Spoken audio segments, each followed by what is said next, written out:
त्या आरती साठे न्यायाधीश बनल्याचा रोहित पवारांनी आरोप केलाय। भाजपचे माध्यम प्रमुख नवनाथ बन यांनी रोहित पवारांच्या आरोपांना उत्तर दिलं आहे। आरती साठेंनी न्यायाधीश बनण्यापूर्वी भाजपच्या प्रवक्तेपदाचा राजीनामा दिला असा खुलासा त्यांनी केला आहे।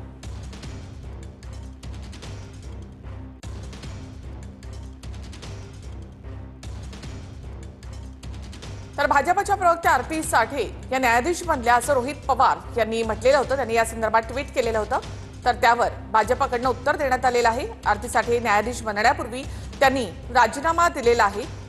त्यांनी प्रवक्तेपदाचा राजीनामा दिलाय असं नवनाथ बन यांनी म्हटलंय। तर ॲडव्होकेट आरती साठे या मुंबई भाजपच्या प्रसिद्धीसाठी वाटेल ते आरोप करायला लागलेत। त्यांनी एक ट्विट केलं की आरती साठे भारतीय जनता पार्टीच्या प्रवक्ते असताना न्यायाधीश झाल्यात। खरं तर रोहित पवार यांनी सार्वजनिक जीवनामध्ये आरोप करताना थोडीशी माहिती घेतली पाहिजे आणि माहिती घेऊनच आरोप केले पाहिजे।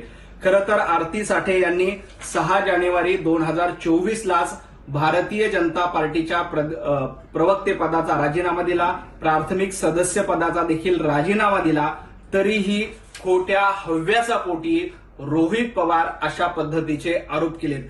6 जानेवारीचं पत्र भारतीय जनता पार्टीचे तत्कालीन प्रदेशाध्यक्ष चंद्रशेखर बावनकुळेजी, मुंबईचे अध्यक्ष आशिषजी शेलार यांना आरती साठे यांनी लिहिलेलं आहे आणि त्याच्यामध्ये स्पष्टपणे आपण आपल्या प्रवक्तेपदाचा राजीनामा देत आहोत असं म्हटलेलं आहे।